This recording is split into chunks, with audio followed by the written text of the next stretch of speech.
Loan السحاب وحسن الربيع وماء المطر. مقامهم فوق رأس الجبال وفوق الروابي وعند القمر. ويا من تحب غياب الوفاء.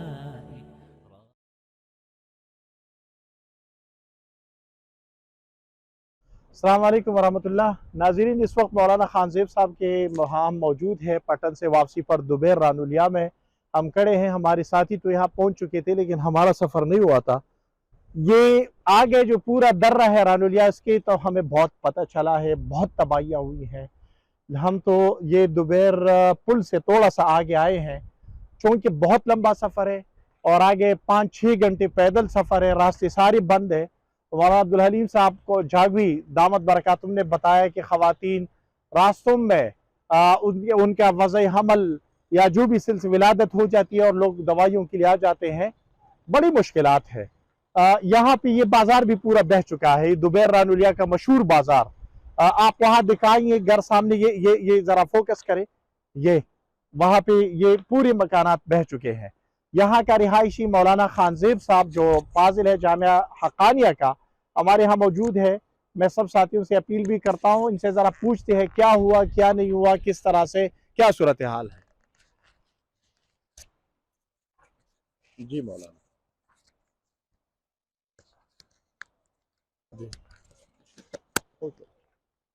بسم اللہ الرحمن الرحیم. سب سے پہلے میں مفتی سلیم خان صاحب کا تہ دل سے شکریہ ادا کرتا ہوں کہ انہوں نے کوہستان کا دورہ کیا اور دورے سے پہلے جو کہ نزع کی حالت تھی، اسی نزع کی حالت میں انہوں نے ہمیں لاتعداد دوائیاں میڈیسن کی سہولت مہیا کی رانولیا اور دوبیر کے لیے، اسی طرح پٹن کیال کے لیے، اور جو ہے فوڈ پیکج ہے اس کی سہولت اس سے پہلے انہوں نے مہیا کی. آج خود انہوں نے کوہستان کا دورہ کیا، پٹن منزو ویلی کا دورہ انہوں نے کیا، رات انہوں نے وہاں گزاری. وہاں سے آ کر عبدالحلیم جھاگوی صاحب سے انہوں نے خصوصی انٹرویو لی اور کوہستان کی حالت پوچھی. اب ہم موجود ہیں رانولیا اور دوبیر، اسی طرح بنکٹ ججال کا جو مشترکہ بازار ہے حالیہ سیلاب میں وہ مکمل جو تباہ ہو چکا ہے، وہاں ہم موجود ہیں. یہاں کی تباہ کاریاں سب کے سامنے آیا ہے. ہم مفتی صاحب سے تھوڑا ان کو وضاحت کریں گے. سب سے پہلے رانولیا جو ہے یہاں یہ 0 پوائنٹ ہے، یہاں سے لے کر آخری دونوں دروں تک، در شب خیل اور در ڈوم خیل تک مکمل ندی کے آس پاس جو آبادی تھی وہ سیلاب میں بہہ گئی ہے اور تباہ ہو چکا ہے. اسی طرح دکانیں، گاڑیاں اور جو ہے مساجد جو کہ ندی کے آس پاس تھی وہ مکمل تباہ ہو چکی ہے. دیگر مویشی جو ہے ان کی وہ بھی کافی تعداد میں ہلاک ہو چکے ہیں. مویشی بھی فصلیں بھی مکمل تباہ ہو چکے ہیں جو کہ ندی کے آس پاس تھے. اور رانولیا میں اموات بھی 6 اموات ہوئی ہے رانولیا میں حالیہ سیلاب میں.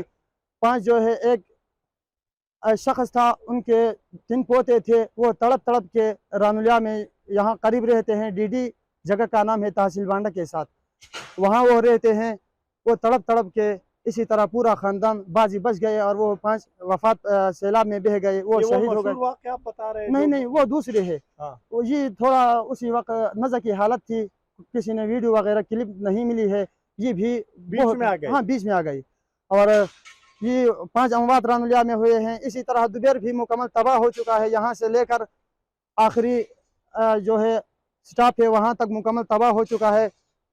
رانولیا میں 2-3 بازاریں تھے وہ تو بہہ گئے ہیں، لیکن دوبیر کا جو مشہور بازار تھا دوبیر اڈا میں، وہ بھی مکمل بہہ چکا ہے. راستے میں ڈیم کے آس پاس بنیل مقام ہے، اسی طرح کس مقام پہ سب مکمل تباہ ہو. یہ بتائیں آپ لوگوں کی کرنٹ موجودہ مشکلات کیا ہے اور آپ لوگوں کی کس چیز کی ضرورت ہے؟ اس وقت سب سے پہلے جو ہے ضرورت ہے کوہستان میں، اس رانولیا اور دوبیر میں، تو وہ ہے واٹر سپلائی کی بحالی.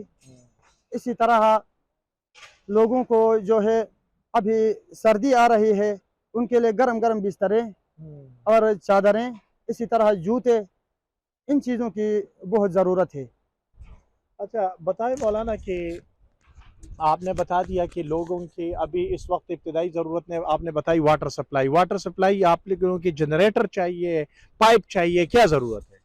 جی اس وقت تو پائپ چاہیے مساجد کے لیے، اسی طرح محلوں کے وہ جو بلیک پائپ اس طرح ہوتے ہیں وہ پائپ چاہیے. ہاں وہ پائپ چاہیے. ویسے کتنا پائپ ضرورت ہوگی؟ پائپ تقریباً جیسے کہ گبرال میں پانی بہانے کے لیے 4000 فٹ پائپ چاہیے تھی. ان کی بجلی کے لیے جنریٹر وہ اللہ تعالیٰ نے انتظام کر دیا. تو آپ کو کتنا پائپ چاہیے؟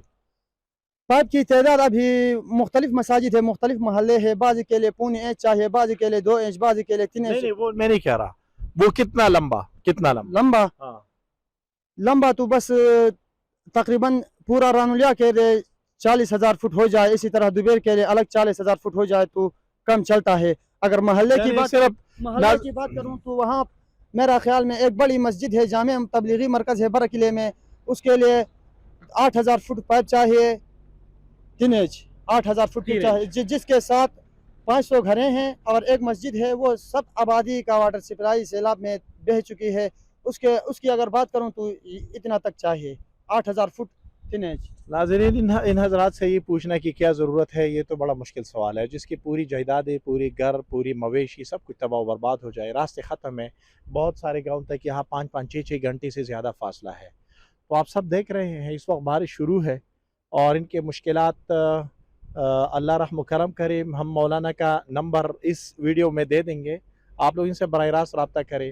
یا مولانا عبدالرازق صاحب کوئی بہت بڑے عالم ہیں، ہماری خواہش ہے ہم ان سے ملے، لیکن پیدل راستے ہیں، مشکل ہے. اس وقت بارش بھی شروع ہو چکی ہے اور ہم کل صبح سے سفر شروع کر چکے ہیں.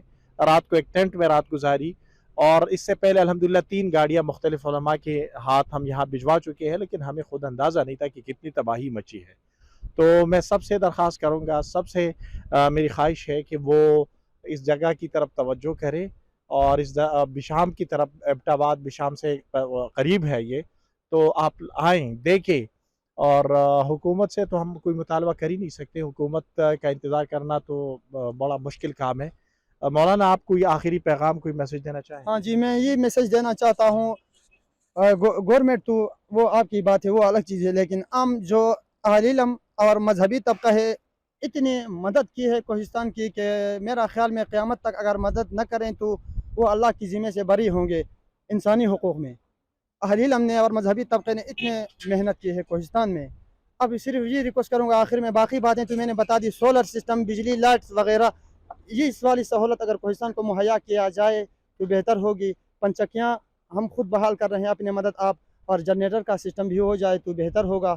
اگر جنریٹر جلد از جلد نہ ہو تو بجلی کے لیے موبائلوں میں چارج نہیں ہے، اسی طرح روشنی کے لیے کوئی سسٹم نہیں ہے، مساجد ویران پڑی ہے، مساجدوں میں روشنی نہیں ہے، اور یہ تو کافی. ناظرین یہ جو بتا رہے ہیں یہاں پہ ہم نے دیکھا، یہ گبرال اور آگے مانکیال کی طرف بھی ان کو یعنی فریج کی ضرورت نہیں ہے، ان کو پنکھے کی ضرورت نہیں ہے، ان کو ان چیزوں کے لیے نہیں، ان کو بیسک رات کو روشنی کے لیے ضرورت ہوتی ہے. تو اللہ تعالی ہم سب کی دلوں میں ڈال دے اہل خیر کو. اس وقت میں سمجھتا ہوں انٹرنیشنل کمیونٹی کو کردار ادا کرنا ہوگا، جو ہماری اوورسیز پاکستانیز ہیں ان کو. جزاکم اللہ خیر، بارک اللہ، تھینک یو ویری مچ.